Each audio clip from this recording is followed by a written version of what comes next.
Over the past year, a powerful shift has been shaking the foundation of North American trade. The Buy Canadian movement is no longer just a slogan. It's become a nationwide force reshaping consumer habits, retail strategies, and even political relations with the United States. Across Canadian supermarkets, convenience stores, and major retail chains, shelves once filled with American products are being replaced by goods proudly labeled, "Made in Canada." According to the latest Ledger survey, more than 71% of Canadians now prioritize domestic products over U.S. imports, a dramatic rise from just 45% a few years ago. This is no longer a casual preference, but a deliberate political and economic message aimed squarely at Washington. The impact has been immediate.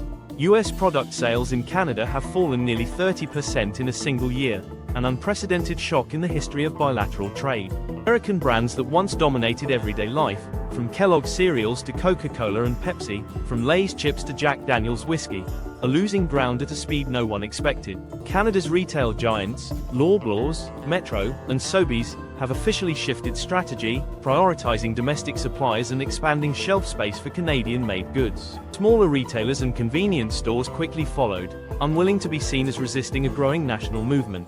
For many American companies, this has meant sudden contract cancellations, unsold inventory, and in some cases, shipments that had to be re-exported or destroyed.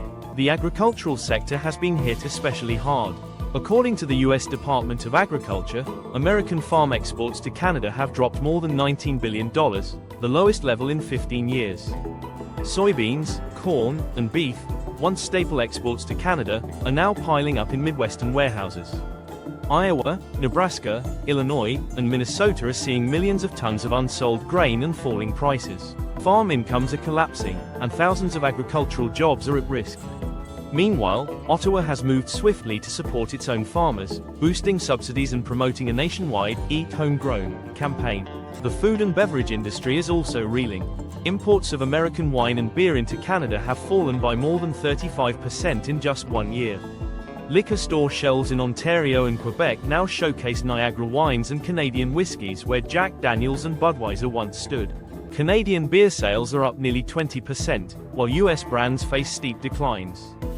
For many American producers, this isn't just a temporary setback.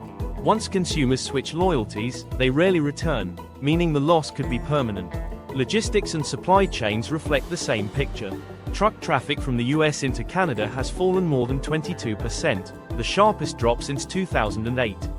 At border crossings in Detroit, Windsor, Buffalo, and Emerson, long lines of American trucks wait for markets that no longer want their cargo. Rail shipments of agricultural goods, steel, and chemicals are also in decline.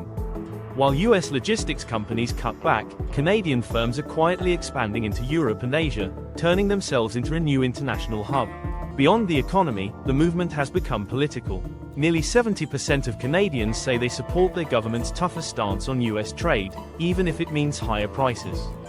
What began as a consumer choice is now a cultural statement. Buying Canadian is being embraced as a form of national pride.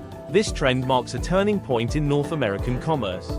Just a few years ago, the USMCA was celebrated as a triumph of regional integration. But today, the reality is far different. Canada is building new walls in trade, and the US is losing its once unchallenged dominance. For millions of American workers and businesses, the costs are severe. For Canada, the crisis has become an opportunity to strengthen domestic industries, boost self-reliance, and reduce dependence on its southern neighbor. The end of an era in cross-border trade may be at hand, and the consequences will reshape the future of North American economics for years to come. This is True Estate Report. Thanks for watching. We'll see you in the next video.